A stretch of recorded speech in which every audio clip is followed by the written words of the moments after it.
We've spoken about Tottenham. What about Manchester United? Defeat at Spurs was their 12th in 25 league games, their worst record at this stage of a season since they were relegated in 1974.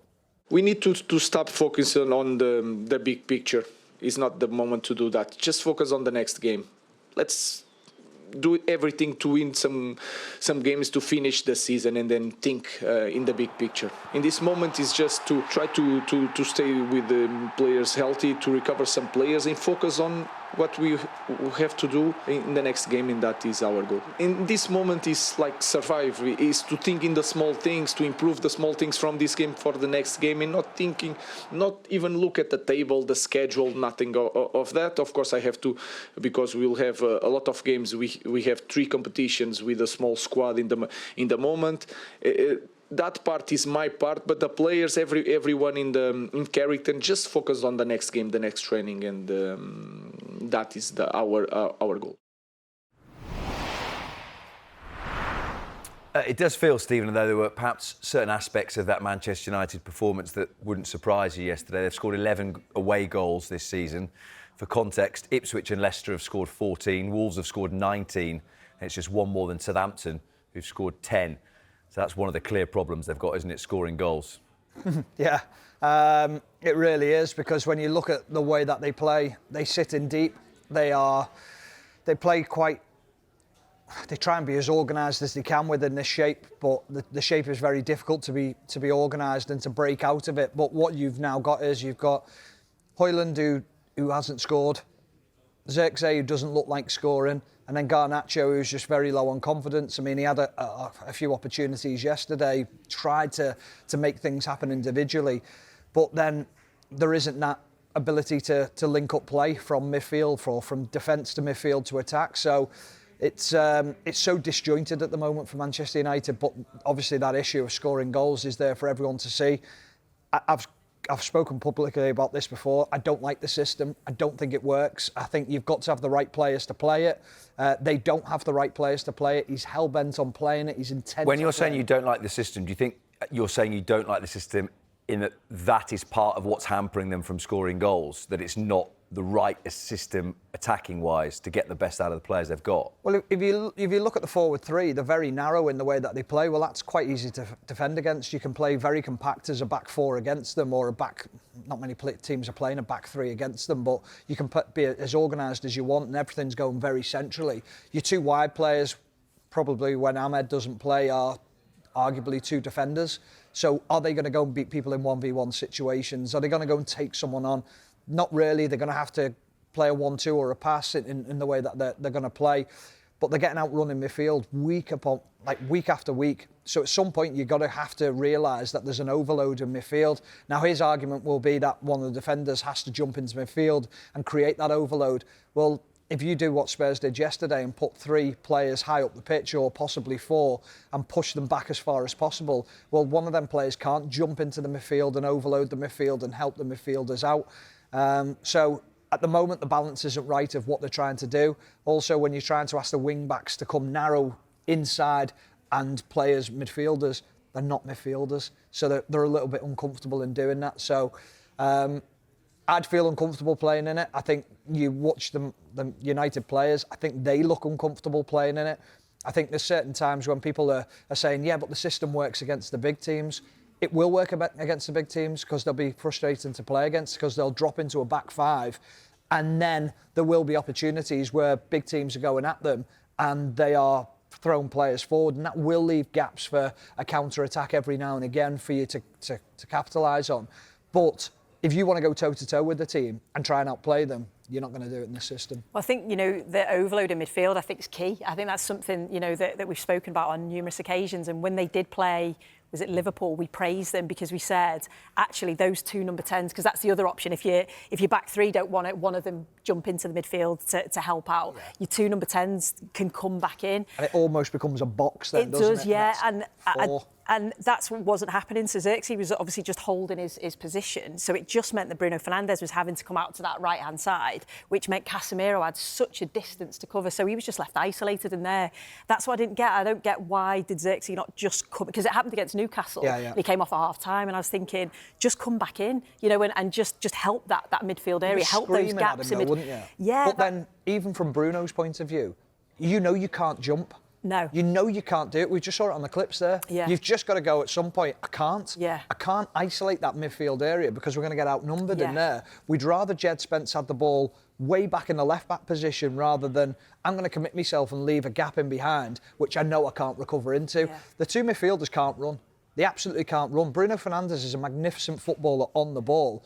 But Does he have to play in one of those 10 positions then? I think so, Bruno? yeah, but he doesn't. And ideally, you want that option. Agate and Mainu as the two in midfield because they're yeah. You want legs in there. Yeah. But even Casemiro, he's experienced enough with someone alongside him to be able to.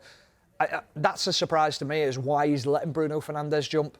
They both speak the same language. They understand each other. Drag him in alongside him. Do not be jumping out of this system. But it's almost that's what the manager wants. We're going to have to do it. Yeah. So on the point about the system then, Sue, is it a case that it's because they're still learning it and Amorim has had to come in the middle of a season and doesn't have many training sessions, or is the system at Premier League level compared to Portuguese football fundamentally flawed?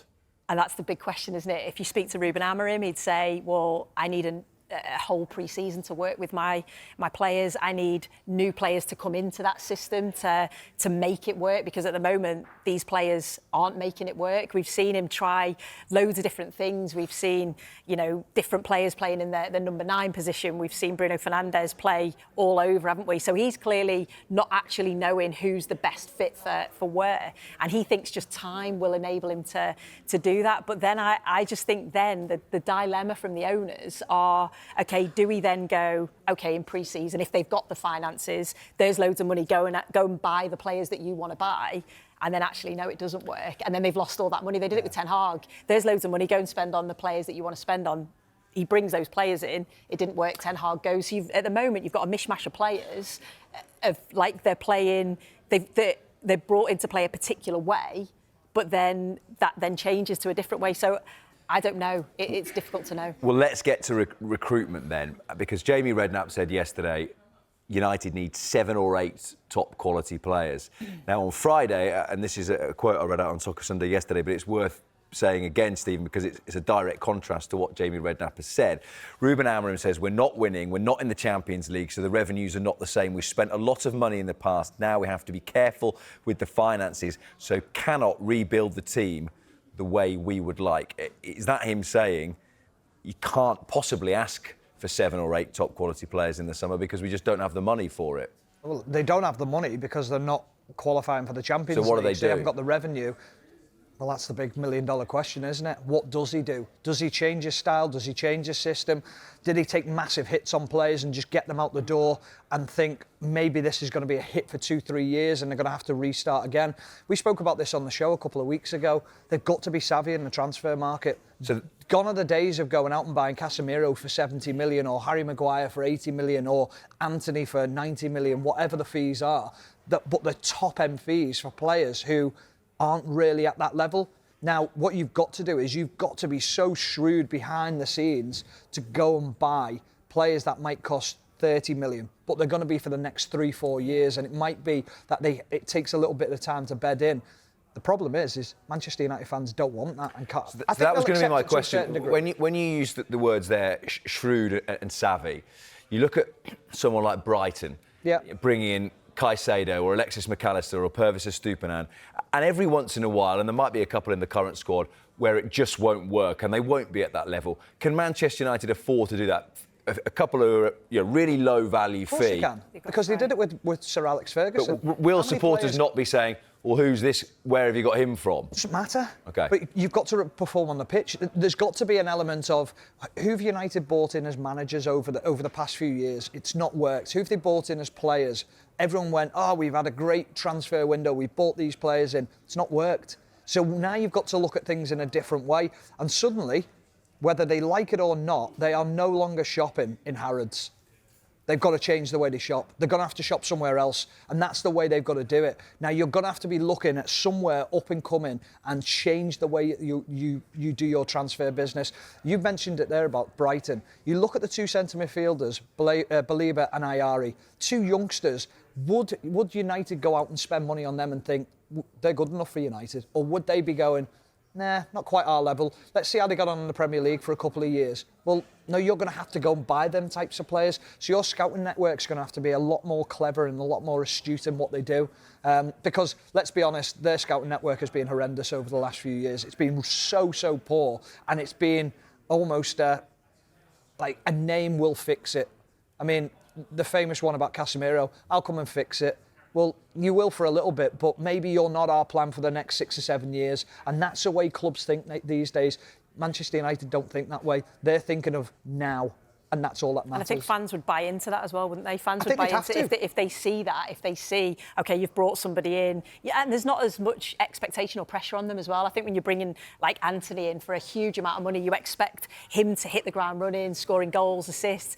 Doesn't quite work. So I think fans would probably buy into that way of thinking. On the players that have left the club then Stephen, it's interesting. Jesse Lingard's done an interview in The Independent today where he says that the same environment for a long time, it stifles you. Are we being slightly wise after the event that, you know, Anthony scores again for Real Betis last night, Marcus Rashford looks like $1 million playing for Villa on Saturday, they're saying, well, why didn't you just keep them? Or are you just trusting the manager to say, look, if you're not doing what I want you to do, you can clear off?